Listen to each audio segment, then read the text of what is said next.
All right, what's good, everybody? It is Chris Crowley and the legend Philip Ricardo, episode 2 of Natty Chats.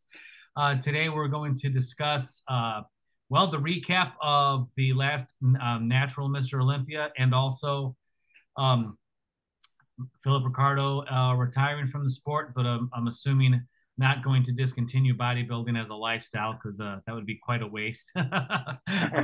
So, hey, Philip, thanks for coming on board today. How's everything going for you? It's all good. I'm sure like you, I put on some weight after Thanksgiving, but looking forward to kind of turning that, whatever you want to call it, into hopefully some muscle. But Yes. if it doesn't happen, it's all good because I'm not competing anymore. So, but That's definitely enjoyed family time and yeah, just chilling out now, just getting ready for the work week. all right. Outstanding. So, we it's been a couple weeks since the Natural Olympia, but maybe I know that there really hasn't been much information out on the results yet. So, how did it go for you this time around? Yeah, this time around, if you look at it from the results or standings, aspect of it, it didn't go obviously as I wanted it to go, but I really feel with the show of this magnitude, like this year was very stacked. You got obviously Kyoshi Moody coming back, and besides him, there were 30 countries or more that brought all their athletes out there, and if people don't realize, when you're looking at a lot of the federations, even if you're looking at the IFBB, but sticking with the natural federations, unless you see what is out there around the world, you can kind of get stuck in looking at, okay, here at this show, you've got the best here in America. But there are some guys overseas that are just ridiculous. They came out, this one guy, I think he was from Norway, but he's like 6'4". He's like a Rob Terry, and he's only 26 years old. And the dude's a beast. And he was in the pro class, and I'm like, holy cow! Guys got shredded glutes, just all the body parts. Like I said, you got Kyoshi in there. You got a guy from the UK named Ben Lloyd who competed a lot this year. He actually went from the Natural Olympia to the WMBF Worlds. He won the British, World Championship. So when I saw him pumping up, and I know who the heck he was, I never seen him before, and I knew he was going to be trouble. Then I had one of my old clients that I used to train in the Marine. And this guy ended up taking the whole show. So he won the Masters, he won the Open, and he was just incredible. And he always had the genetics of one of the biggest, perfect chests you'll ever see, wide back, just beautiful muscle. And he just came in and stole the show. So you never know who's going to show up. I trained him back in like 2016, met him in Okinawa, Japan. His name is Tommy Thompson. So shout out to you, Tommy. He was the best out there in Okinawa, didn't really compete in any of the shows as he was stationed out there so long. And I told him, man, you need to be on a bigger stage. And so we kept on getting him ready for, since he was overseas, he did many of the world INBA shows out there. And then he finally came to the Natural Olympia back in 2018. And he actually placed second to Rob Terry that year. Nobody even knew who this guy was, and then he just continued on. He didn't do as well after a few other shows. And of course, COVID hit. Then he just came in this year, said I was fun. I think I got it right this time. And he sure did. He came in ready to bear, and he brought it. As for me, I thought I was, looking pretty good coming into the show, but I dieted for, since April. And so that's a long time to be dieting. You know how it is. You start to lose a little bit of muscle, and it's hard to maintain everything. But I was just getting more and more crisp, because I just wanted to be in a lot better condition than last year. Unfortunately for me, I didn't really do a good job of pumping up and getting myself ready. So when I did the Grandmasters, I was really flat. And then when I got into the open division, like that was super stacked. And I was like, oh my goodness, what's going to happen here? And I got put in the second call out. And I was like, oh my goodness, I'm not even going to make the top 5 out of this group, which never has happened to me. But when I got into that second call out group, I kept pumping, and I got a lot of encouragement from my wife in the audience. She was telling me, pump, pump, pump, and I was doing that and just getting ready. And then they saw me and moved me into the first call out group. And then I worked my way into third place, which was like the best third place I ever could have, earned. So that bronze medal is like, means a lot to place against all those guys. It's incredible. So overall, great show when you're going against, all these guys. And I can't even use being 51 as an excuse anymore, because you just got to come in. There's some 50-year-olds that are just amazing out there. But it was great to just be able to place in that top 3 against world class athletes. Outstanding. So, um, I know I kind of already let the cat out of the bag, but Generation Iron already put it out that you are retiring from the sport of bodybuilding. So let's talk about that for a second. Not necessarily just about the retiring, but what is bodybuilding giving you as far as like the the tangibles and the intangibles of making your life the life it is now? Yeah, I mean, it's hard to say without it kind of becoming an identity, but it is an identity for me, which I'm very grateful for, and I think when I came into the sport, obviously I wasn't a Christian back then. So I came in with more of a selfish wanting to be successful in something. It kind of just brought me out of my shell. I was very shy. Of course, I was in the Marine Corps, but I was still kind of growing as an 18-year-old, getting stationed overseas and kind of finding my way. And I was athletic playing football and stuff, which was my first love. But when I got on the first time stage in Japan at age like 21 years old, it was great to get my first trophy. I felt good about my body because I didn't know that I was able to build a physique that would earn first place. And then I just kept on going, and I loved just the process of getting in shape and being step on stage to be successful. And had my wins and losses, but I just loved the sport. I had a passion for it. I did every type of research on nutrition and, how to be successful in the sport. So it really helped me to learn, studying the sport as a whole and finding the ABA at the time, which is now the IMBA, PNBA, and then goes to natural bodybuilding, it really allowed me to succeed. And I had so many different opportunities with them, the sponsorships, traveling the world to compete and do like filming and, of course, Generation Iron.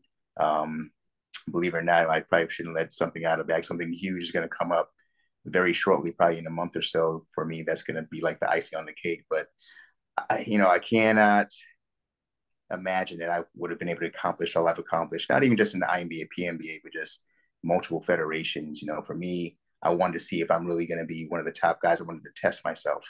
And so having the courage to put myself out there and compete against every single top natural athlete out there is something that I'm very proud of and very, blessed that I was successful in. When I look at myself, I don't see myself as being, where I've accomplished and everything, but it's really, like I said, made an identity for me. I think having people just like yourself that reached out to me and other people from around the world that just kind of enjoyed not just my stage, but just me being able to be an open book and talk to people, just help out and just be someone they can reach out to for advice or, just talk about the sport. I think that's been a godsend as well, because I love to talk about the sport. When you're passionate about something, you can talk about it all day, every day. Right. And so, yeah, it's just been an amazing thing. It's hard to stop competing, but at this age, I've got a lot of things. I want to really focus on my family. I want to focus on God. I want to focus on serving. I don't want to be, you know, having to really drill down and what it takes to get into that competition shape.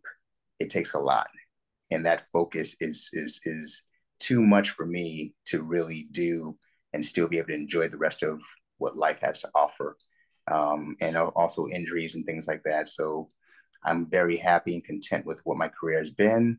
I'm not going to be away from the sport. I'm still promoting at my show April 29th as a plug.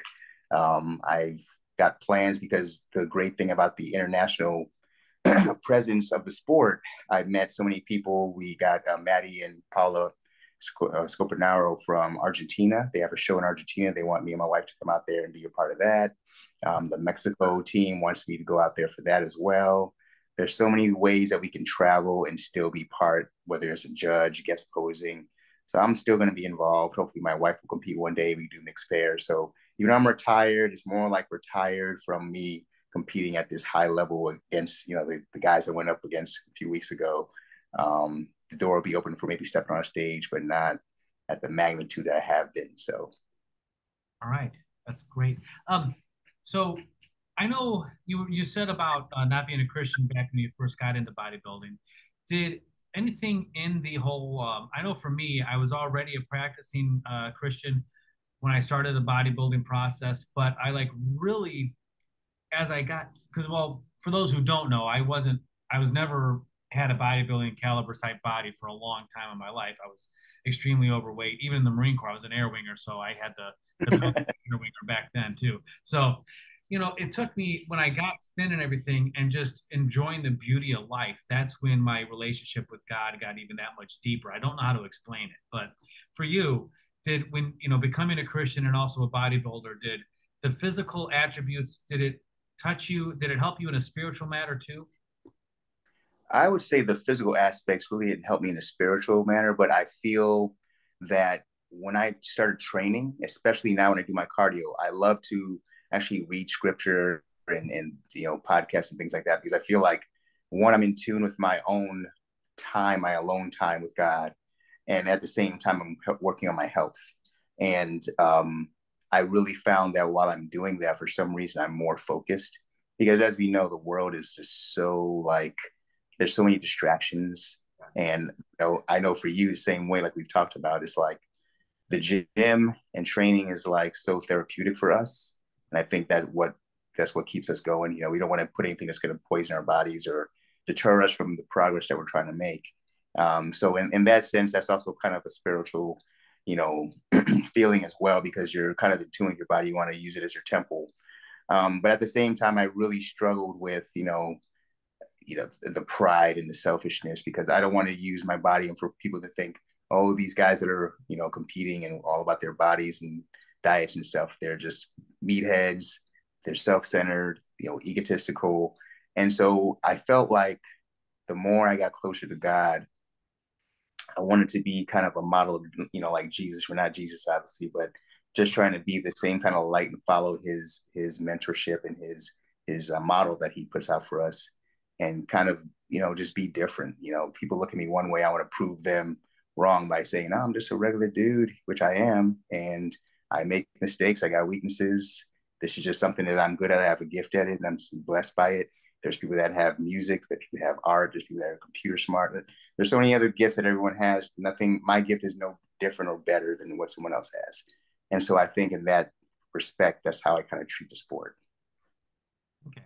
Well, this, I think something that you just touched on, that a lot of people who are Christian and yet want to have a physique. All right, let's be honest. There isn't a chance to become vain. It's real. I mean, I know this.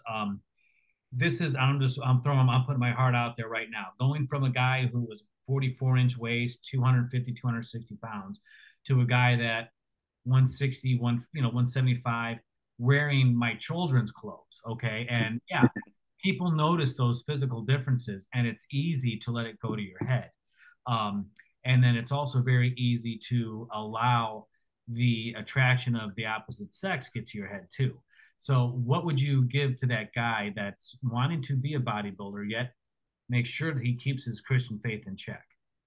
Yeah, that's such a great question. I think, like I said, to be honest, we all would go through this.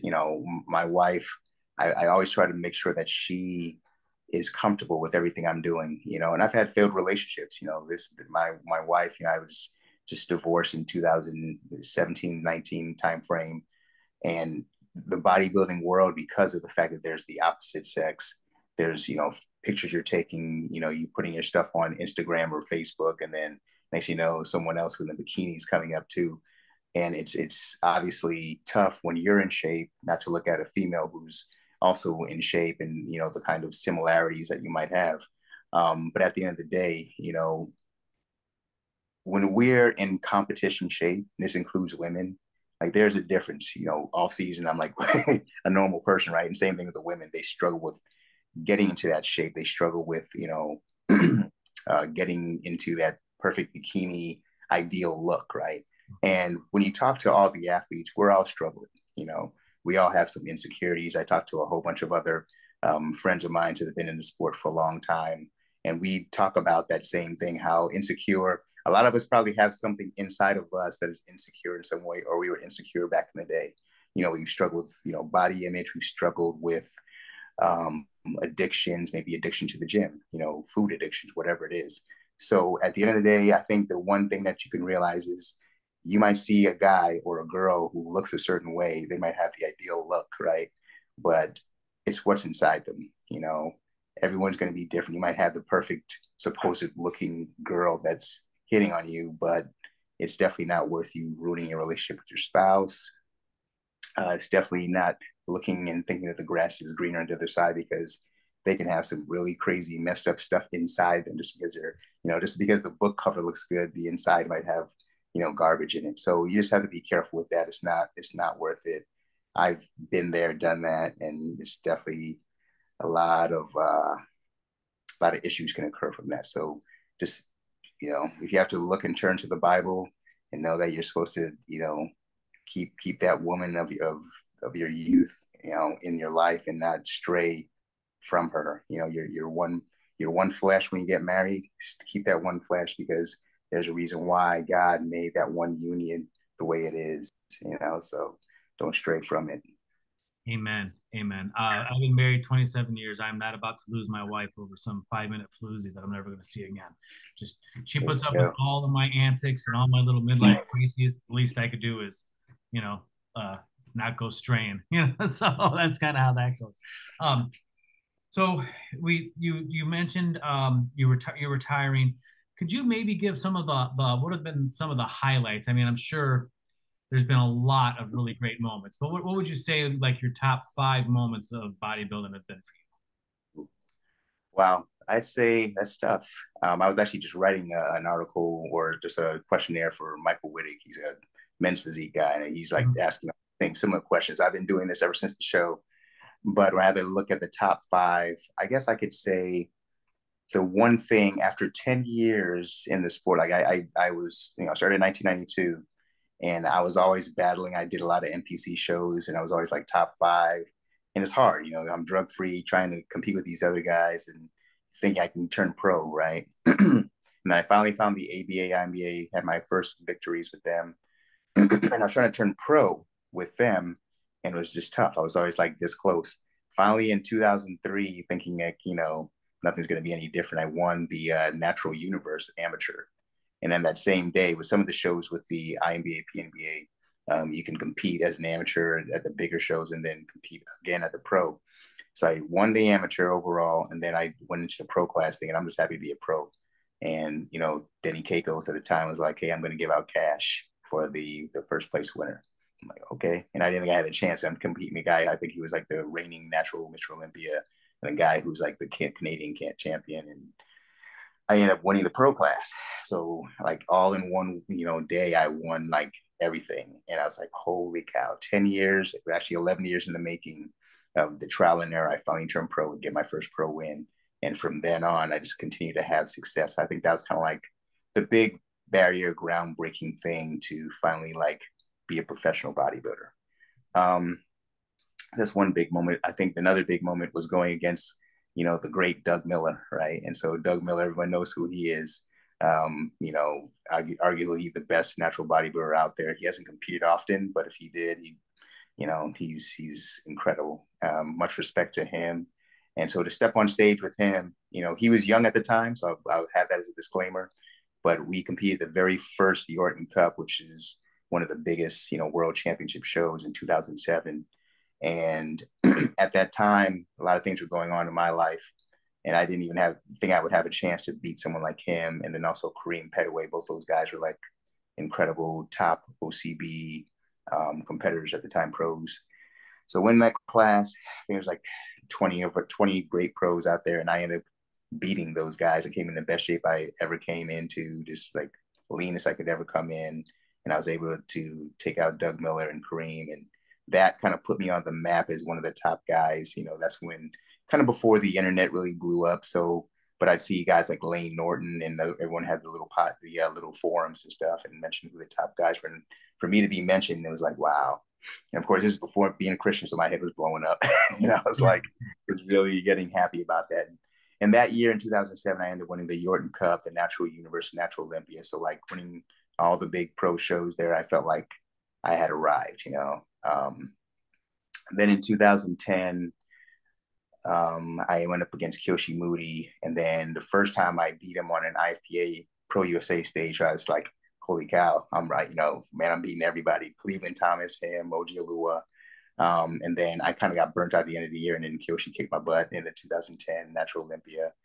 But I had a lot of great success. I think the next big one would be obviously the Generation Iron, Generation Iron. I had pretty much retired from the sport, thinking that was going to be my true retirement. And I was already going through, just had a divorce. I had lost my job. Everyone knows the story, hopefully, that I guess follows me. But I had all these bad things that happened to me. Probably the closest I came to really having a relationship with God is 2019, because my father passed away, lost my job, wrecked my car, um, and like I said, divorce. And so I met my now wife, and we were dating and everything. But Denise Keiko's contacted me and said, "Hey, Generation Iron is doing a documentary film on natural bodybuilding, and we'd like you to, interview for it, see if you're going to make it." And I, by the grace of God, I made it in with like Adrian Bertrea, Rob Terry, and some of the females, Alondra, etc. And yeah, and to have that go on in training, and then somehow be able to beat Rob Terry and have it captured on film is like, nothing better can happen, man. And I think the best part about that too is they captured um, my life being a Christian and my faith and praying in the movie and things like that. So I think to have that like eternally on film is such a great thing that you can't get any better than that. So um, yeah, I know this may be three or four, but I'm trying to think of anything else. I mean, I've had a lot of great opportunities where I've gotten sponsored by companies, where I went out, and there's an international one called Horley's, and Horley's flew me out to New Zealand, and I went to New Zealand and did a whole, like, if you look up Horley's nutrition, sports nutrition, you'll see a bunch of films that they did of me. They even did one with Kyoshi, but that was like one of the best sponsorship opportunities I've had. Of course, I got Brandon Stewart now, and he's the man. I mean, they're my brothers. But at that time, before Brandon Stewart, that was such an amazing. It made me feel like a superstar. Like I was like, in this sport, especially as a natural bodybuilder, you don't normally get that many opportunities to do something big like that. But that was one of the biggest things that I've gotten from this sport. So I think that's about it. Oh, I think Rocky decided he was ready to go into mommy's room. I see. He was like, I'm done with this. But that's, hey, honey. little blooper going on there. It's all good. That was amazing. Seriously. I know in Generation Iron 4, which I always have a lot of respect for them for putting natural bodybuilding up on the spot, on the spotlight. Because one, you and I become friends, albeit, through Instagram or whatever, leading up to that movie. And as I'm watching that movie, I had no idea that in 2019, you'd lost your father, you'd lost your job, you lost your car. I mean, that would have made even the most strongest man just say, screw it, I'm going to crawl inside of a bottle and not come out. You know what I mean? And then you won that show. I mean, I practically cried with you while when that happened. It was amazing, Yeah. and then to boot, it's just something that when I finally started diving into natural bodybuilding, I'm sitting there looking at the natural physiques, and I'm looking at people like you, Brandon Lirio. I think Brandon Lirio's got a phenomenal classic physique, just looks Oh yeah. beautiful. Yep. Kiyoshi Moody. There's a guy, his name is Eddie Young out of Australia. He Oh was yeah. he I picked up. know him. Yeah, he won it in I competed against 2015. him. I What's competed that? against him. I competed against him in 2015. Oh, did you? Okay, yeah, So Eddie Young won the amateur right, Natural Olympia. He went into the pros, and then we went up against each other. And that 2000, that actually is a highlight of my career too, really. because 2015 is when I went up against another stat class. It was Meshack, Martin Daniels, Justin Ferguera, Eddie Young, then Michael Waddington. They split the two classes. That was the only year they split the two classes for the Natural Olympia, because there's so many. It's like 30 of us. And Okay. then Michael Waddington, the tall class, and there's a whole bunch of other people in his class. So me and him won, and I won the overall against Michael Waddington. But that was like such a crazy, amazing show, and it was like, yeah, that was. I mean, honestly, the Natural Olympia has had some amazing athletes in there. That shockingly, I came out on top in that one as well. So, and I think I was going to retire after that show as well. So, all right, you keep talking about this retirement. Is there a possibility that you still got one left in the tank where you might just come out of retirement one more time for the masses? This is my thoughts. I mean, just to be real, I am very content with my career. I'm content. I really am kind of wore out from competing, and of course, you're always wore out after a full year of competition. and then you come back the next year and you want to step on stage because you see everybody and you want to do it. But I think right now I just don't have anything else that I need that I want to do in the sport except for continue to support on the outside, not on stage. There's too many greats that are out there. It's really taking a toll on my body. My body has just been through war and I feel it. And I just don't feel like, why do I need to continue to do this? And I don't want to get to the point where I'm just not competitive or just, competing to be, fourth, fifth, sixth place or worse or whatever, not even making it. So I wanted to be a part of it in a different capacity. And if I do step on stage again, which I might, and it really depends on my wife, but it would be more of like the mixed pairs with her. We really are thinking about doing that. It's kind of like a bucket list for us. So if she does that, I would love to be there and her and I do something that's really nice and elegant and beautiful. And the only other thing that I can do on stage would be like a guest poser. I would definitely come up with a nice routine and not have to be like in super shredded shape and just have a costume on so I can cover up whatever I need to cover up and, put on a performance that way. But, to step on stage against the top pros in the world, it's too much. It takes a whole lot to get to that dark place. And it's not what I want to do anymore. So let's talk about that for a second. For me, with sorry, honey. With me, for contest prep, the hardest part is probably around the last 6 weeks or maybe even 8. Your libido is shot to hell. I mean, you're lucky if you can rise to the occasion once in 2 weeks. You know what I mean? What are some of the hardest things for you with contest prep? Yeah, for me, contest prep, the number one thing that I hate is just because I drink so much water. It's a struggle for me to like, especially at work. I'm kind of at a desk job, but got meetings and things like that. And having to rush to the bathroom every 30 minutes or to an hour, or driving home here at DC traffic and not having a place to stop off and have to pee in a bottle or, I have to strategically find a gas station or a rest stop on every one of my rides home and hope that I make it to the gym. And, so that right there is rough for me. And of course the fatigue, like after the show and after now getting some sodium back in my body and regular foods, I can feel such an incredible difference in just my energy. Even though I've gained like 20, 25 pounds, I just feel just a lot better, just mentally, physically. I just don't like that feeling, just kind of like I'm in a fog. When you first start the prep, for me, like the first, 2, 3 months, I felt great because, you're losing the weight, you're feeling like spry and you can move around and everything else more flexible. But then after that, as you start digging down and getting rid of more and more body fat and, the fluid around the tendons and everything else, things start just hurting, and it's like you mentioned, it's like the fatigue, the libido, everything just goes down the tube. And so it's rough. You look great, but on the inside, you're just, it's like you're dying inside. Yeah, Yeah. sure. I want to give a shout out real quick to one of your newest clients or youngest clients, at least, JoJo the bodybuilder, 12-year-old kid out there killing it. He looked great this year. I'm sure you're very proud of him. And also Derek Joe winning his back-to-back classic physique, Mr. Olympia. So shout out to both of those guys.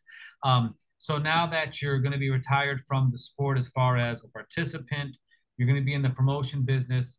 What else does the world of natural bodybuilding hold for the legend? Yeah, it's cool. It's a perfect segue because you just mentioned my two, great clients like JoJo. Jonah is such an incredible kid. Like I feel blessed that his parents, Maria and Ted, shout out to them for them trusting, entrusting him to me because he's the most hardcore, disciplined person, not just kid, person that I've ever trained. And, he just has a hunger for the sport. He put on 20 pounds this year from last year, and you can tell his physique is just maturing. And of course, as a kid, those things happen. But to see him step on stage with that kind of muscle that he, as a kid, you can tell before he was a kid, but now he's morphing into a teenager that's, going to have an incredible physique as he continues to train and, just to be careful, obviously not to get hurt. But it's, I just feel blessed to be able to train him. And of course, Derek Joe, me and him are so very similar when it comes to our physiques and our upbringing and things like that. So it's really easy for me to train and vibe with him because, some of the things that work for me work for him. And, he's just a much younger version than me. So, whatever I give him from that works with me, he takes it in and it just like, works like clockwork for him. So it's great. And it's tough for me too, because Brandon Lirio, he's like one of my best friends. We talk all the time. And I really love the guy to death, him and his wife and his twin boys now. And we traveled the world before I even met Derek. So we were in Korea together, Budapest, all these different countries, Italy. We were out there winning world championships together. So he's the one person that is the face of classic physique. Just like you said, his physique. When I saw him before I even met him, I was like, who the heck is this dude? And of course he's short, but he's just jacked, and Right. quality muscle. He came into the last show and he was in amazing shape. But it's just like one of those things that Derek has just an amazing shape and aesthetic. So it's really hard to beat him. And between those two, I thought they were going to be 1 and 2, and someone else snuck in there, just the way it is with the judging. But love both those guys to death. I'm sure they're going to be battling for a long time to come now and be the face of classic physique and of the INBA, PNBA. But yeah, I'm just going to continue not just promoting, but I'm taking on clients. I had a few people reach out to me already for next year, and so it's like I'll lose somebody, then someone else comes on, and it's kind of just that cycle of life. And of course, it's not my primary job, but I love to assist people. And even though it takes a lot of time out of my day, I just love to give the experiences that I've had to those who are willing to, want to trust me to step on stage. Outstanding. Well, then let's segue into that. Where can people reach out to you if they want to get trained by the legend himself? Yeah, I mean, you can probably find me, if you Google me, I'm sure they have my Instagram on there and my Facebook. So find me there, either one of those, just either via Messenger or Instagram message. And I just get back to everyone within that 24-hour period. I obviously check on a regular basis. And from there, I could be able to give you guys my phone number and my email and things like that. So I'm trying to be selective. I definitely don't train any females, only for the fact that I have respect for my wife. But I want to help out anybody else that's, men's physique, classic physique, bodybuilding, etc. Reach out and I'll be there to hook you up. Like, outstanding. Philip, thank you so much for coming on board tonight, brother. As I've said a million times, becoming your friend has been a true blessing. Not just the bodybuilding has been great, but just getting to know you, sharing faith, sharing the beauty of life and everything. Seriously, brother, thanks for coming on board. I know we'll be back together again, but God bless you. God bless your family. And if I don't talk to you beforehand, have an excellent Christmas. You too, man. Take care. God bless you, brother. God bless you.